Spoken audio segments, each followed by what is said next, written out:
Okay guys, isang magandang umaga po, no? So time check tayo ngayon dito is 4:00 po ng umaga, no? At babiyahe na po tayo. Alis na po tayo dito. Auto check lang tayo guys. 5,660 po yan. Actually full tank na, no? Nagpa full tank pa tayo kahapon kasi medyo mas mura dito. Okay, so oil set na tayo kahit paano. And see you on the road. Ciao. So yun guys, dito tayo sa pinaka Ifugao, no? Unang bahay na napasukan natin dito sa Lamot. So dito tayo nag-breakfast kay Lala Chicken Esal. Ayan, so dumating tayo dito almost nag-stop over tayo sa dito sa may Santa Fe. Nag-stop over tayo doon, dumating tayo din mga alas 8 na, no? Tapos dito tayo alas 9 halos, ano? So far okay naman ang climate ngayon dito. Wala naman naging problema. At sa Nueva Vizcaya lang pala masyadong maulan. Sobra. I mean, ito yung foggy siya na maambon. Pero so far okay naman. So ngayon mga 1 hour pa tayo pupunta.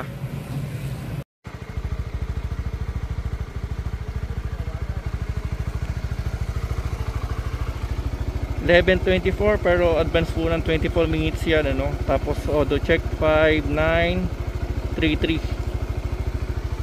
Ito po tayo sa Banawe.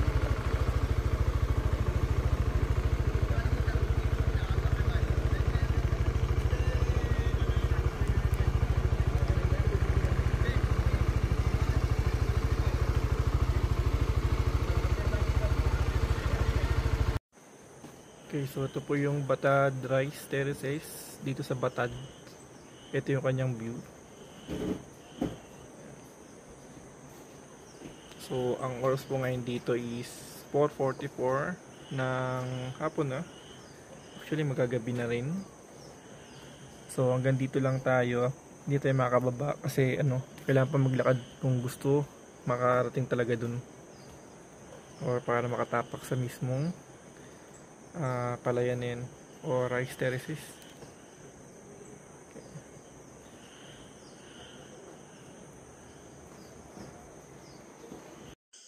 Okay, so yung pinaka dead end, huling daan na yan dito.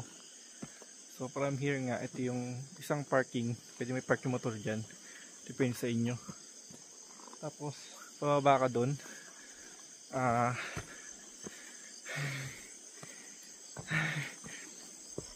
Basta kung gusto nyo bumaba kayo dyan. So yun, so pupunta tayo sa mismong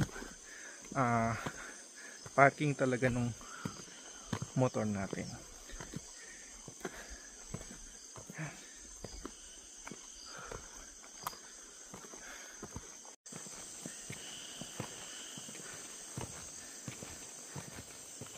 So okay guys, dito tayo nag-stay. Ayan, bali pang 4 person to since walang available na single room sa atin na pinagamit.